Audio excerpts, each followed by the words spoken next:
पहिली चूक तुम्ही करू नका, मराठी शिकवा सगळ्या आणि मराठी घरात बोला त्यांच्याशी. आता ह्याचा हा पण संस्काराचाच भाग आहे असं समजा. कारण आपली मातृभाषा जर आपणच नाही वाढवली तर कोण वाढवणार?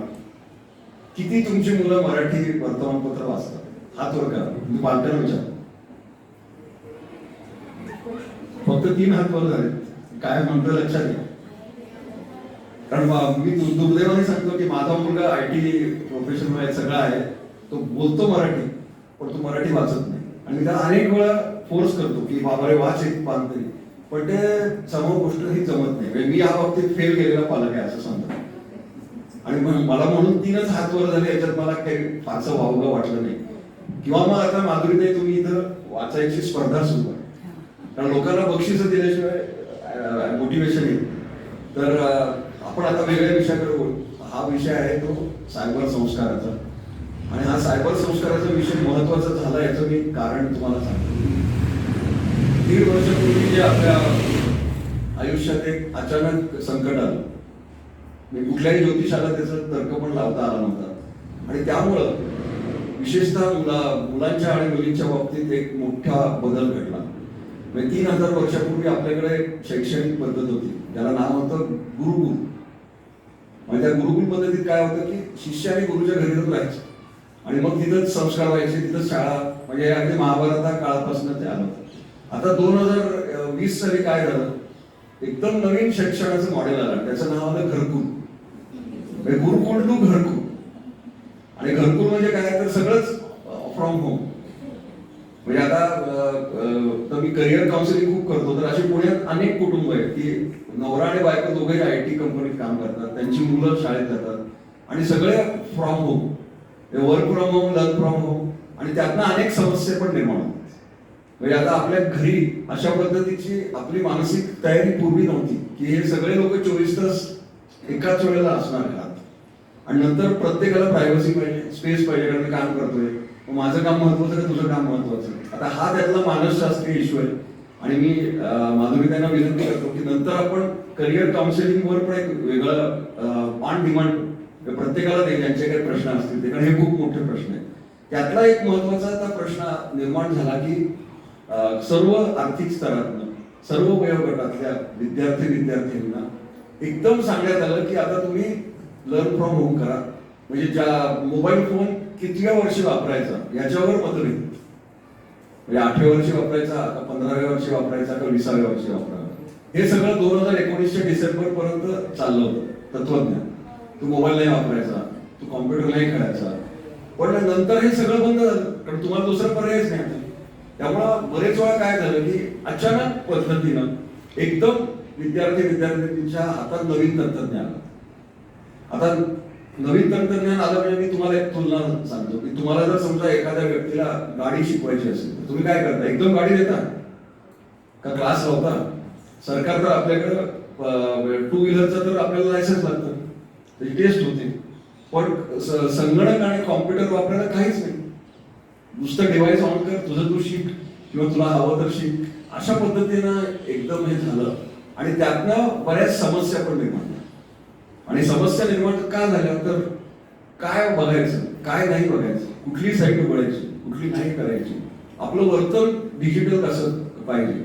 म्हणून मी याच्यावर बरंच लेखन केलं. या विषयावर मी एक लेख पण लिहिलेला आहे, तो मी माधुरीताईंना परवा पाठवला. आणि तुमचा जर व्हॉट्सअप ग्रुप असेल तर तुम्ही त्याच्यात करा. ह्याच्यातला मूळ पाया ह्याच्याशी असा आहे की आपलं जीवन हे 2 स्तरावर आपण आता जगतो. हे तुम्ही मान्य करा अथवा करू नका. एक स्तर असतो ते भौतिक स्तर, जिथं गोष्टी तुम्हाला हाडामासाच्या दिसतात, ज्याला आम्ही भौतिक जग म्हणतो. आणि एक दुसरं जग आहे ज्याला आपण आभासी विश्व म्हणतो, व्हर्च्युअल जग. व्हर्च्युअल म्हणजे काय, ती व्यक्ती तुमच्या समोर नसते, ती 3 फॉर्म मध्ये असू शकते. ऑडिओ म्हणजे ऐकत बोलू शकते, दुसरं म्हणजे टेक्स्ट म्हणजे ईमेल फॉर्म मध्ये असू शकते, किंवा तिसरं म्हणजे व्हिडिओ.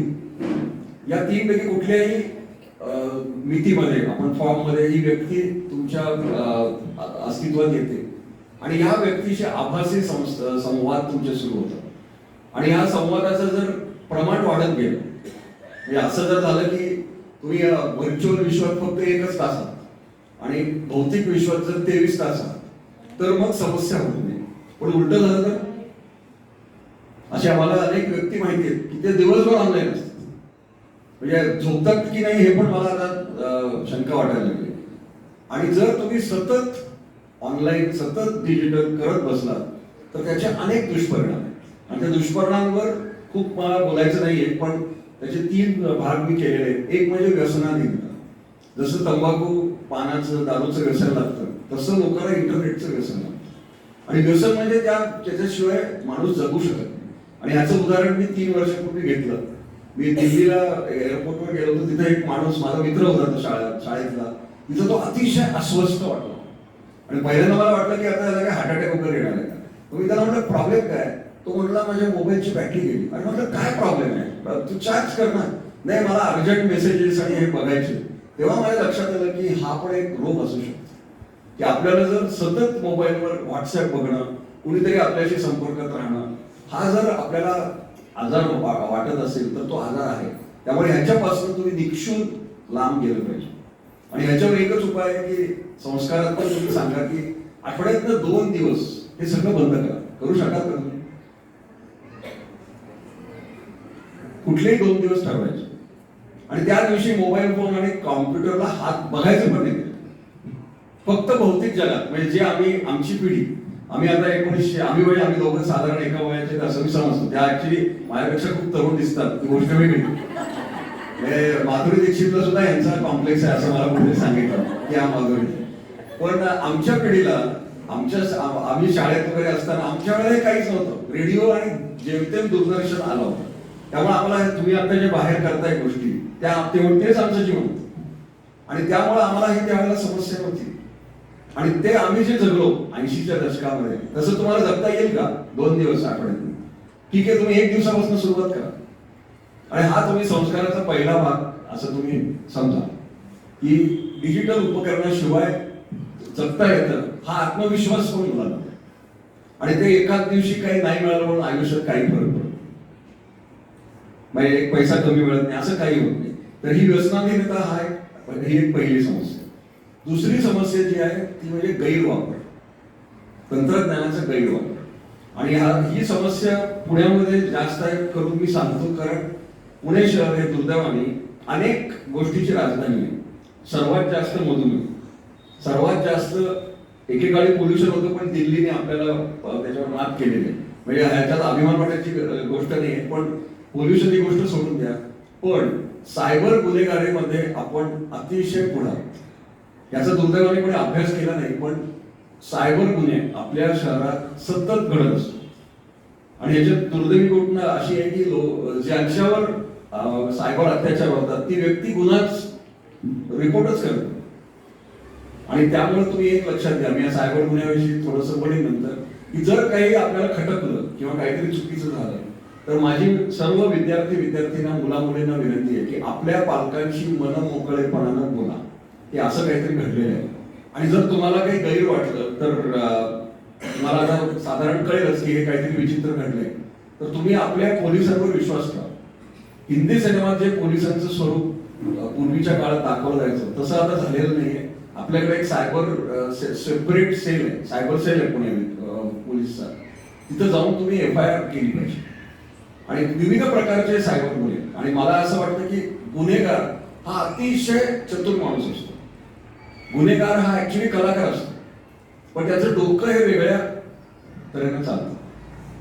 आणि याचं मी तुम्हाला जगात पहिला घडलेला सायबर खून माहिती का? ऐकून तरी माहिती. तुम्हाला हे माहितीये का की डिजिटल तंत्रज्ञानामुळे खून करता येतं? हॅकिंग माहितीये तुम्हाला? ऐकून तरी. पूर्वी कसं होतं की भुरटे चोर असायचे जे पाकिट मारायचे, पण आजकाल चोर पण ऑनलाईन झाले. कारण त्यांना माहिती पाकिटात काय मिळणार, काय असतं पाकिटात? 1-2 क्रेडिट कार्ड, एक 500-1000 रुपये आणि गर्लफ्रेंड किंवा बॉयफ्रेंडचा फोटो.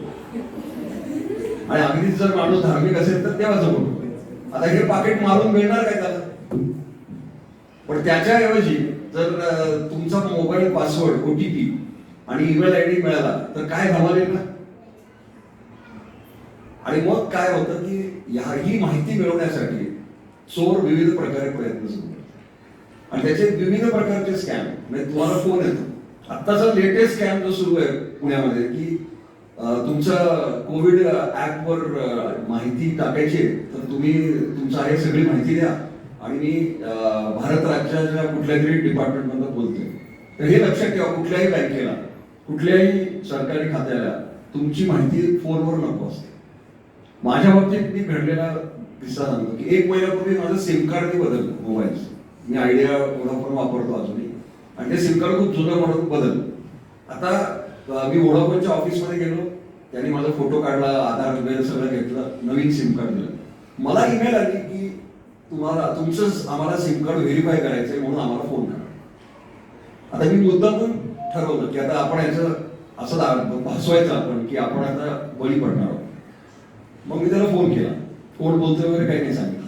मग त्यांनी सांगितलं की तुमचं सिम कार्ड आम्ही त्यांनी पहिले सांगितलं की वोडाफोनमधूनच होतं, पहिला विश्वास संपादन करा.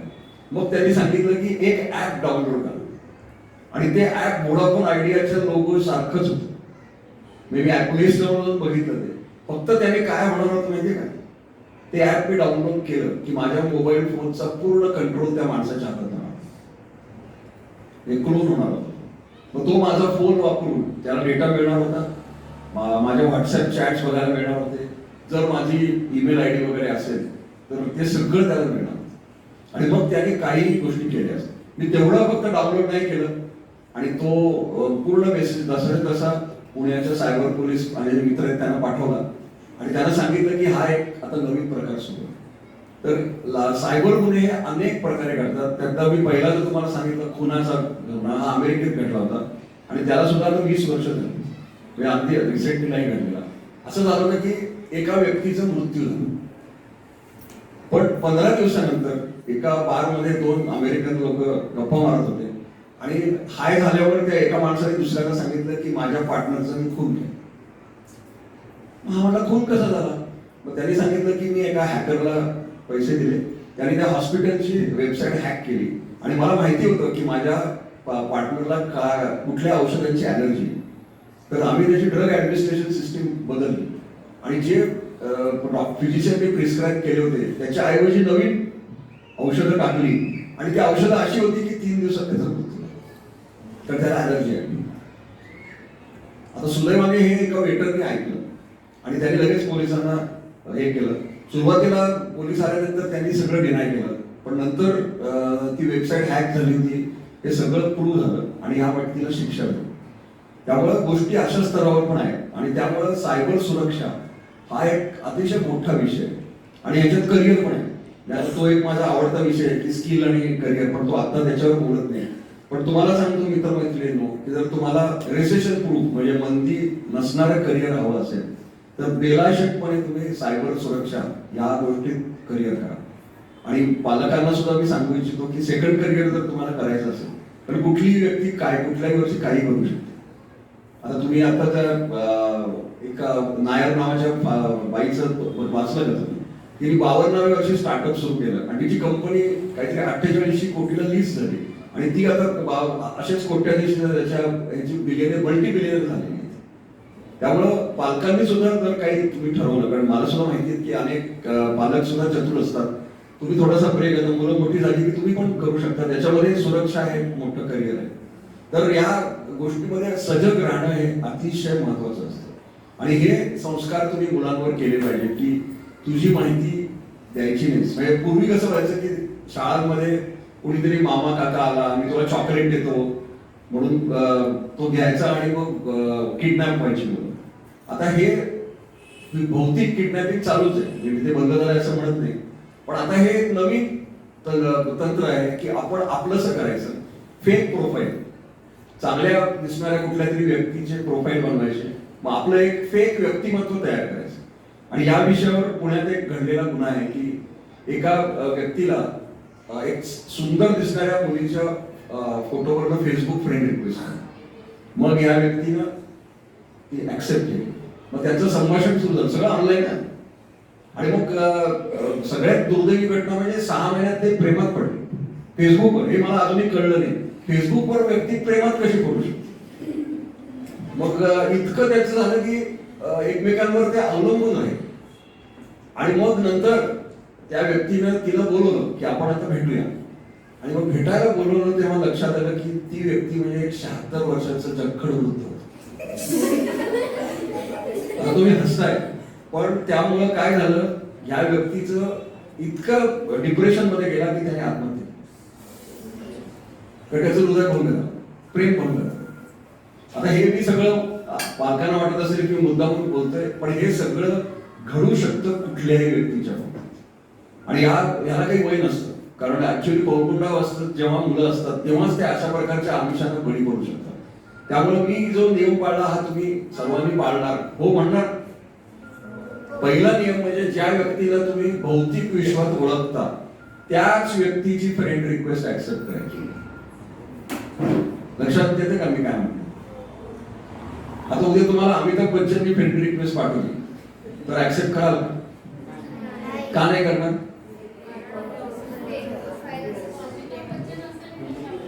हा, आता हे असेल ना, आता हे अमिताभ बच्चन आहे, पण उद्या तुम्हाला कोणीतरी विक्रम कुलकर्णी नावाच्या व्यक्तीने फ्रेंड रिक्वेस्ट पाठवली तरी ऍक्सेप्ट करणार? हे लक्षात ठेवा की फेसबुकवर 2 लाख मित्र असणं हे धनाढ्यतेचं, संपत्तीचं, सुबत्तेचं आणि कुठल्याही गोष्टीचं हे वैशिष्ट्य नाही. म्हणजे असं म्हणतात की फेसबुकवर 10,000 मित्र आणि नंतर तो गेल्यावर 10 लोक पण नाही. त्यामुळे या मैत्रीला पण काही अर्थ नाही. त्यामुळे भौतिक जगातील जे नातेसंबंध आहेत तेच खरे, व्हर्च्युअल नातेसंबंध हे खोटे आहेत. आणि जे लोक तुम्हाला व्हर्च्युअल नातेसंबंध वाढवायला आकृष्ट करतात विविध मार्गाने, त्यांच्या 90% हेतू हा गुन्ह्याचाच असतो. नाहीतर कोणी कोणाच्या मागे का जायचं असतं. त्यामुळे पहिली तुम्ही गोष्ट करा, सर्व पालकांना आणि सर्व युवा पिढीला मी विनंती करतो की आपलं डिजिटल अस्तित्व जे आहे, डिजिटल अस्तित्वाचे 3 प्रकार आहेत. पहिलं म्हणजे ईमेल, एक ईमेल आयडी असते. नंतर सोशल मीडियावर तुमचे अकाउंट्स. आणि तिसरी जी गोष्ट आहे ती म्हणजे तुम्ही व्हिडिओ कॉल्स किंवा इतर करून लोकांना फिजिकल फोनच्या ऐवजी व्हिडिओ कॉल करता. तर या तिन्हीमध्ये तुम्ही काळजी बाळगणं हे अतिशय महत्वाचं आहे. शक्यतो तुम्ही ईमेल आयडी अशा विचित्र घेऊ नका. एका माझ्या मित्राची आयडी आहे rocketstar13@gmail.com. आता या रॉकेट स्टारला काय अर्थ आहे? तुमचं जे खरं नाव आहे ते तुम्ही का घेऊ शकत नाही? तुम्हाला असं लोकांना काय वाटतं की आपलं जे स्वप्न पूर्ण नाही झालं ते पूर्ण करायचा मार्ग म्हणजे डिजिटल. मग तिथं आपण त्या नावाने जायचं, मग त्या गोष्टी सगळ्या करायच्या. आत्ताच मी 3 आठवड्यापूर्वी वाचलं, अमेरिकेत घडलेला गुन्हा आहे. एका माणसाने डिजिटल प्लॉट एका व्यक्तीला मिलियन्स ऑफ डॉलरला विकला. आता हे डिजिटल प्लॉट काय गोष्ट आहे? आणि लोक हे बंटीवर बघली असे अजून कसे लोक फसतात हेच मला कळलं. डिजिटल प्लॉट विकायला तुम्ही पैसे कसे वापरता आणि एवढं तुम्हाला कळत नाही की असं डिजिटल प्लॉट वगैरे काही नसतं. तर हे गुन्हे घडतात. त्यामुळे ह्या सर्व गोष्टीवर सफर करताना तुम्ही काळजी घेतली पाहिजे. या विषयावर विस्तृत मार्गदर्शन करणारी पुस्तिका बाहेर उपलब्ध आहे. तुम्ही नंतर मराठी आणि इंग्लिश दोन्ही भाषेत आहे. ऍक्च्युली मी तुम्हाला विचारणार होतो की कुठल्या जास्त पाहिजे, पण आता हे सगळ्यांनी दावा केलाय की ते मराठी वाचतात. त्यामुळे आम्ही 50 मराठी आणि 50 इंग्लिश आलेले आहेत. तर कृपया पहिल्यांदा मराठी संपवा. पालकांना मराठी, मुलांना इंग्लिश, असं ठेवलं. ठीक आहे. ती पुस्तिका रोटरी क्लबनी पुणे पोलिसांच्या बरोबर मार्गदर्शन करून एक ती 40 पानाची आहे. आणि त्याचं स्वरूप आहे हे गाईड स्वरूप आहे, जे आजकालच्या मुलांना खूप आवडतं. म्हणजे प्रश्नोत्तर FAQ म्हणतात त्याला. पूर्ण स्वरूप म्हणजे असं समजा की तिथे 150 प्रश्नांची उत्तर आहे. आणि मी जे सांगतोय ते अतिशय विस्तृत त्या पुस्तिकेमध्ये आहे. तर ते आवर्जून वाचा आणि नुसतं वाचू नका, ते फॉलो पण करा. असं आपल्या मराठीत एक म्हण आहे बघा, नळी फुंकिले सोनारे पुढं काय, असं करू नका. जे ते त्या पुस्तिकेत लिहिलंय ते पाळा. आणि हा सायबर संस्काराचा डिजिटल विश्वातल्या अस्तित्वाचा हा एक भाग आहे. नंतरचा जो भाग आहे तो कौशल्य वृद्धीचा, तो पण मी थोडक्यात सांगतो की आपल्याला काय करता येऊ शकतं ह्याच्यावर व्यावसायिकता पण तुम्ही आणू शकता. आणि विशेषतः मी इथं तुम्हाला सर्वांना विनंती करतो की संगणक तंत्रज्ञानाचा आणि भौतिक तंत्रज्ञानाचा वापर करून कृपया जपानी भाषा शिका. जपानी भाषा शिकला तर तुमचं जग आणि आयुष्य बदलणार आहे. आणि याची मी अनेक कारणं सांगू इच्छितो की जपानचं सरासरी आयुर्मान किती आहे, काय अंदाज काय, जे देशाचं आयुर्मान काय, आयुर्मान म्हणजे एज, हा सांग मराठीत सांग एज, मी तुला कळेल. जपानी लोकांचं एज काय असेल, एज म्हणजे वय. जपानचं सरासरी आयुर्मान आहे 78. म्हणजे तिथं फक्त म्हातारीच लोक राहतात असं समजा. ती काटक पण असतात, ती गोष्ट वेगळी. पण भारताचं, आपल्या देशाचं सरासरी आयुर्मान काय, अंदाज काय? आपल्या देशाचं सरासरी आयुर्मान आहे 25. India is the youngest country in the world. म्हणून मी इंडियाला आयटी म्हणतो. IT is Indian talent. आपल्या देशासारखे तरुण पिढी जगामध्ये कुठेही नाही. म्हणजे काय असतं की प्रत्येक देशाकडे बलस्थान असतं. म्हणजे आता खूप पूर्वी इलेक्ट्रिक व्हेकल्स यायच्या आधी मध्य पूर्वेकडे तेल होतं, हे त्यांचं बलस्थान होतं. अमेरिकेचं बलस्थान काय होतं तर मार्केटिंग कॅपिटल. युरोपचं बलस्थान काय तर निसर्ग, त्यामुळे टुरिझम हे त्यांचं होतं. भारताचं बलस्थान तुम्ही मला विचारलात तर युवा पिढी.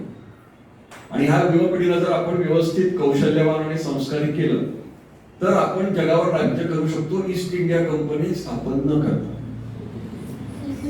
आता काय घडतंय तुम्ही बघा. आजच्या वर्तमानपत्रातली एक अतिशय महत्वाची बातमी होती, ज्याच्यावर टाइम्स ऑफ इंडियाने फ्रंट पेज न्यूज लावली आणि सगळ्या पेपरमध्ये आली. पण भारतीयांना अभिमान वाटणारी एक बातमी होती. कारण निगेटिव्ह बातम्या तर आपण सारखाच वाचतो. काय होती सांगा बघू. हा कोणी पालकांनी मला ऍक्च्युली मुलांकडे उत्तर पाहिजे. पवन अग्रवाल ही एक भारतीय वंशाची व्यक्ती ट्विटरच्या सारख्या कंपनीची सीईओ झाली. आता 10 जगातले महत्वाचे उद्योग म्हणजे ह्याची सुरुवात केली इंदिरा गांधींनी, पेप्सीची. त्यामुळे भारतीय लोक आपल्या बुद्धीद्वारे आपण जगावर राज्य करू शकतो. फक्त त्यासाठी तुम्हाला परदेशी भाषा यायला पाहिजे, संस्कार असले पाहिजे ते पण. आणि ह्याचा अवलंब करण्यासाठी तुम्ही आधुनिक तंत्रज्ञान वापरू शकता. कारण आता कसं आहे की बैजू वगैरे लोकांनी सिद्ध करून दिले की शिकण्यासाठी शाळेत जायला लागत नाही. आणि हे तर वर्क फ्रॉम होम मुळे ते पण आता सिद्ध झालं. त्यामुळे बरेच पालक असे विचारत आहेत की आपण होम स्कूलिंग सुरू करायचं. आणि ही संख्या दुर्दैवाने पुण्या मुंबईमध्ये खूप वाढते. त्यामुळे मुलांना शाळेत घालायचंच कशाला. माधुरी त्यांच्या संस्कार वर्गात संस्कार मिळतात आणि बैजूसारखा ऍप तुम्हाला ज्ञान पण देतो आणि डायरेक्ट परीक्षेला तुम्ही सीबीएसई ला बसू शकता. पण असं करू नका. कारण शाळा ही काय फक्त तुम्हाला शिक्षण देत नाही, तिथं सामाजिक जीवन म्हणजे फिजिकल सोशल मीडिया असं खरं जे जीवन असतं. टीम वर्क म्हणजे काय, विहाराच्या बाहेर पडून शाळेत जाता येणं स्वतःच्या स्वतः. पुण्यासारख्या ठिकाणी तो पण एक क्रायसिस मॅनेजमेंट आहे. कारण सगळीकडनं वाहनं येत असतात, मग रस्ता क्रॉस करता येतो, मग आपली बस बघणं, मग लोकांच्या बरोबर जाणं, ह्याच्यात शिक्षण असतं. शिक्षण म्हणजे फक्त पुस्तकात नसतं. या सर्व गोष्टीचं शिक्षण एकत्रितरित्या मिळण्याची गोष्ट म्हणजे शाळा. आणि तुम्ही लक्षात ठेवा की आपल्याला जी गोष्ट आवडत नाही त्या गोष्टीवर 45 मिनिटं किंवा 1 तास ऐकणं हे सुद्धा एक कौशल्य माहिती आहे तुम्हाला. आणि काही नाही झालं तर तुम्ही चांगले नवरा बायको होतं त्या. कारण तुमची लिस्निंग स्किल हे एक मोठं स्किल आहे. आणि याचा मी अतिशय चांगला अनुभव घेतला होता. मी त्यावेळेला टेल्कोमध्ये नोकरीला होतो. मी जर्मनीत मी सेल्समध्ये होतो. जर्मनीत एका जर्मन व्यक्तीबरोबर कॉन्ट्रॅक्ट करायचं होतं म्हणून मी त्याला भेटायला गेलो. आणि तो माणूस इतका बोलत बसला. पण आता आम्हाला आता शेवटी पदरी पडलो होतो, त्याचं ऐकूनच घ्यायला पाहिजे कारण आपल्याला ऑर्डर मिळणार त्याची. मग त्यांनी आम्हाला 3 तास आम्ही 4-5 लोक होतो वेगवेगळ्या कंपन्यांचे. काहीतरी तो बोलत बसला आणि मी शेवटी एकटा बोललो. बाकीचे लोक निघून गेले काहीतरी कारणाने.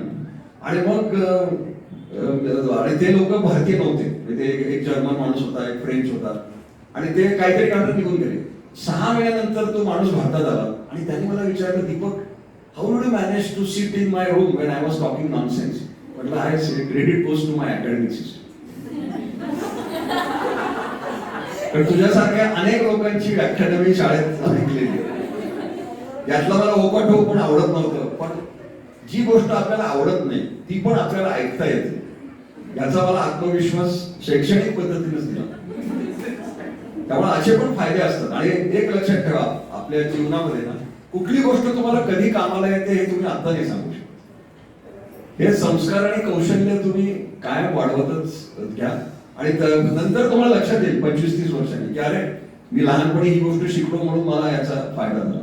तर या सायबर संस्कारांचा आपण आता हा मूळ विषय आहे आणि त्याच्यात गुन्हे, हॅकिंग, मोबाईल फोन कसा वापरायचा, नंतर OTPs शेअर करायचे नाही, शक्यतो फोन लॉक करायचे, त्याला कोड द्यायचा आणि कोड कुठं ठेवायचा तो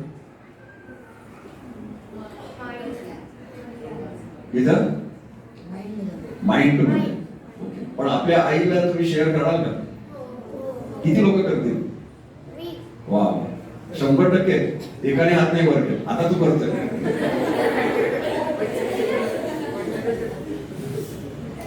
तर मी तुम्हाला माझ्या आयुष्यात घडलेली घटना सांगतो. ही घटना आहे 1987 सालची, ज्यावेळी मी टेल्कोमध्ये कॉम्प्युटर प्रोग्रामर म्हणून नोकरीला होतो आणि आम्ही युजर्सना ट्रेनिंग द्यायचो. युजर म्हणजे फॅक्टरीतले इतर वर्कर्स. आणि त्या काळात मेनफ्रेम कॉम्प्युटर्स होते, पण त्याला पासवर्ड होते. 3 शिफ्ट मध्ये लोक काम करत असत. तर मी त्या तिथे ट्रेनिंगला गेलो तर तिथं टेबलवर काहीतरी लिहिलं होतं आणि ते सुद्धा आपण कसं कंपासने लिहितो ना तसं टेबलवर लिहिलं होतं. मग मी त्याला म्हटलं हे काय? तर तो म्हटला हा पासवर्ड. म्हटलं हे काय असं? पासवर्ड ही कॉन्फिडेन्शियल सुरक्षित गोष्ट आहे.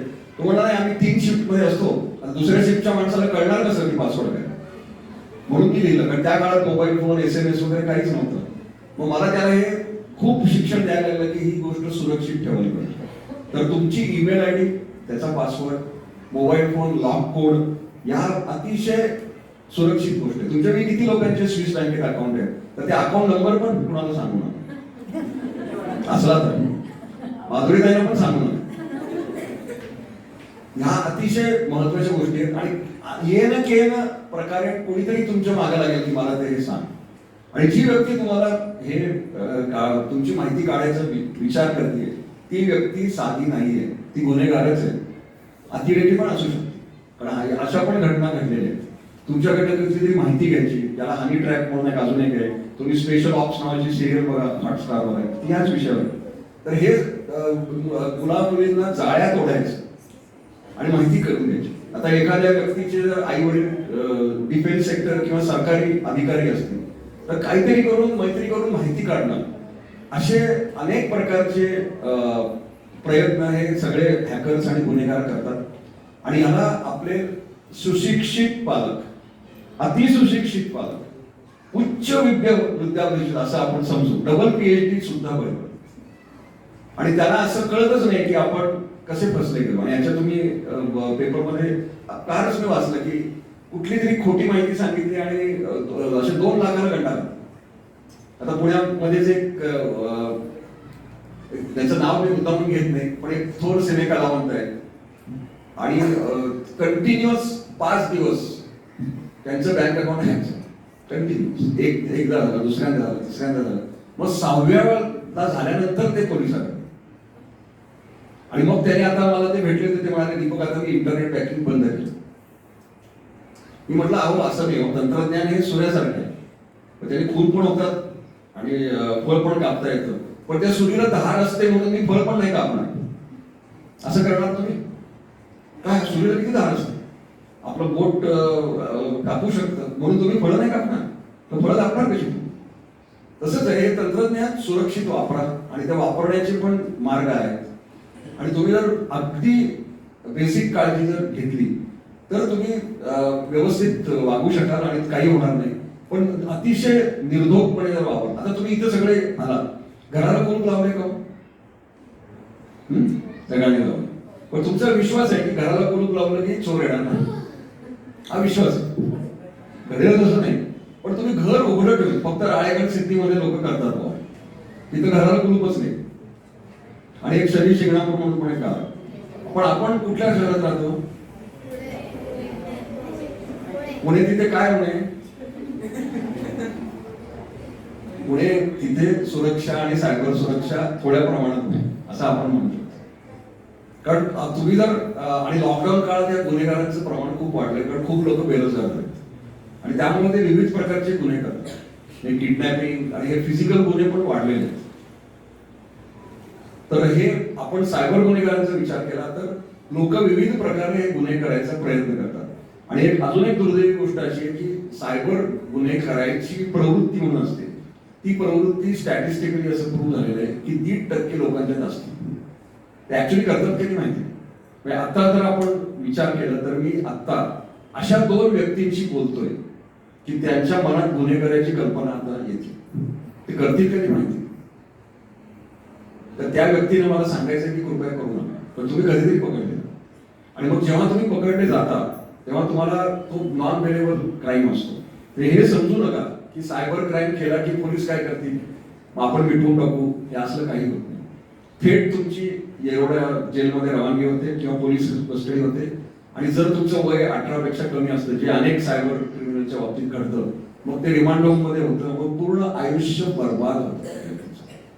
अशी पण मी उदाहरणं बघितली की चांगल्या घरातून आलेली मुलं मुली, पण एकदा त्यांच्यावर गुन्हेगारीचा ठप्पा बसला की परत ते व्यक्ती आयुष्यात सेटल होणं हे खूप अवघड असतं.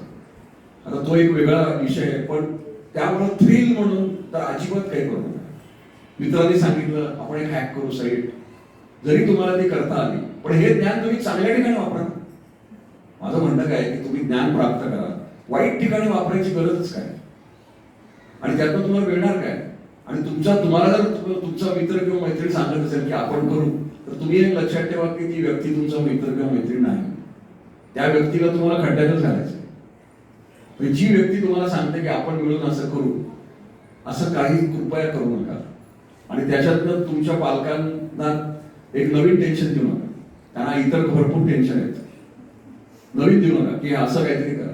तर आता मी इथंच थांबतो, कारण हे बोलण्यासारखं खूप आहे आणि हा माझा इतका जिव्हाळ्याचा विषय की मी 5 तास पण बोलू शकेन.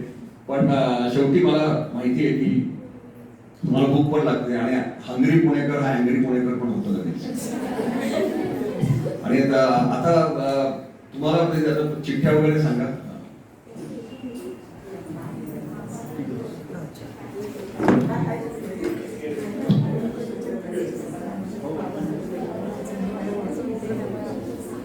आम्ही सॉफ्ट कॉर्नर पण आता तो आमच्या इंडस्ट्रीत काही